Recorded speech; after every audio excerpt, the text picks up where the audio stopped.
Just joining us, it's all over and Germany has won the title, going back-to-back, the first nation to do so, and Brazil, well, going down by 2-0 in what was a pretty entertaining affair. And we'll take a look at the second half highlights for you with Craig Foster and Melissa Barbieri, our guests this evening.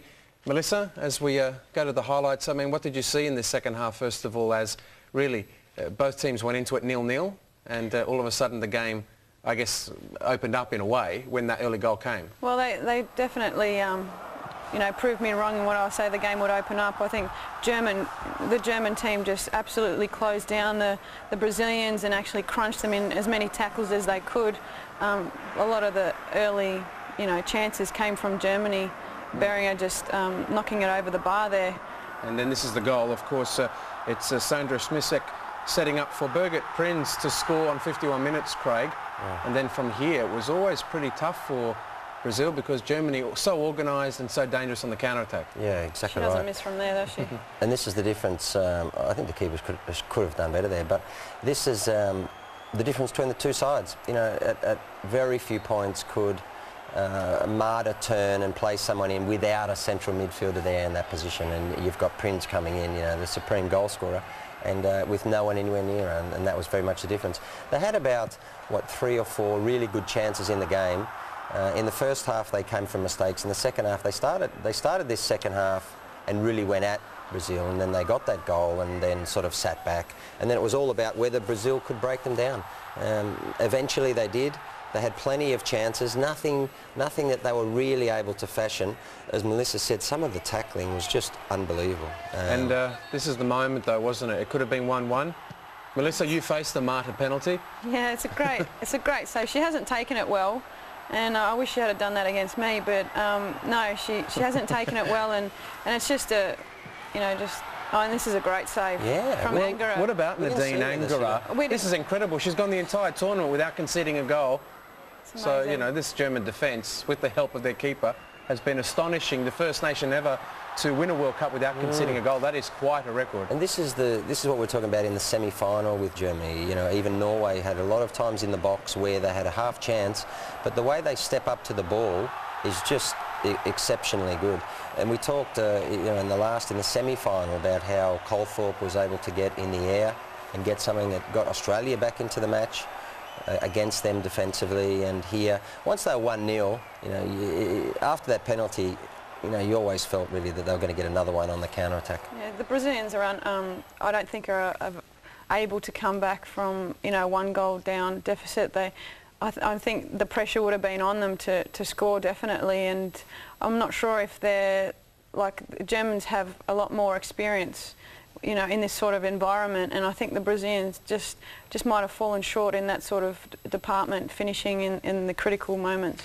Well, let's just wrap up the tournament a bit overall now, Craig. First of all, for you, looking at maybe the best players of the tournament, the likes of Marta and Prinz obviously there. Marta definitely will finish top scorer with those 7 goals, so she's got the golden shoe. But what about the golden ball? I think Marta might be a decent chance to go for the double, like Prinz did 4 years ago. Yeah, I think that's most probable. I mean, what sort of game did Prinz have tonight? I don't know if she sort of did. I think in the semi-final, the game that Marta had there has probably impressed more people than most. Prinz tonight, she was reasonably well marked. She brings people into the game very well, and of course, she's of course scored a crucial goal. Yeah, the voters though always look favourably at a team that's won the tournament after all. And maybe Prinz is a favourite for you to win the golden ball, that is? Prinz is a great player. I think she's very strong on the ball, but she has to get the ball from somewhere. So I'm looking from like a Lingor or a Gulfranken in the Germany side. Very good players, and that's where Germany build from their attacking prowess, just from those two, I think. Melissa, what about women's football, the World Cup, and what it's been able to achieve? We've heard FIFA declare it a huge success. How have you seen it? Because you've obviously, over the last 5 years of playing for the national team, seen I guess partly the evolution as well from one World Cup, your first 4 years ago, to now. Yeah. What have you seen? Has much changed? Oh, it's definitely changed a lot, especially in Australia, and our football knowledge and our football ability has just gone leaps and bounds just with Tommy Samani just coaching and bringing that air of experience. Like he's coached all over the world, and that helps us as a team to, you know, gather information and play different sorts of styles and get down to play football and you know, stop playing those long balls that we used to do and actually get the ball on the ground and play some fancy football, as some people call it. Okay, well, we'll talk more in a moment. One more time for you, and here they are, both in the second half. Craig Foster and Melissa Barbieri, Matilda's goalkeeper, here with me. Guys, in the second half it was pretty much as expected after the early goal here, you'd think, the way they came out, Germany. They pushed on, controlled the game, and got enough of it. Well, I'm saying in the sense that they had the early goal, and well, the second half time they did enough. The second half was no different to the first. Brazil completely dominated it, and Germany had some opportunities on the counter. They took one there, and they took one from a set piece. I mean, they got outplayed by North Korea, then they got outplayed for a half by Norway and got through, and now they got outplayed by Brazil. But they have goal scorers and they're very strong, and you know, they win. There's no question about that. You know, when Germany goes up one goal, you don't get it back too easy. Tough, very tough. It's tough. Now, just in the final moments we have, 2011, the next World Cup, Australia is bidding along with Peru, Canada and Germany. So, Craig, maybe oh, fantastic. We could have the event here in 4 years. Yeah, oh well, you should ask Melissa about that, because That'd be great. In fact, you were saying some of the girls who were thinking about retirement, because this World Cup's been so great for everyone, that they really want to stay on. I mean, what would that do for the game? Yeah, they definitely want to stay on for a home World Cup, and especially with the support that you guys especially have been giving us back here, and SBS in general, just showing the game to so many people here.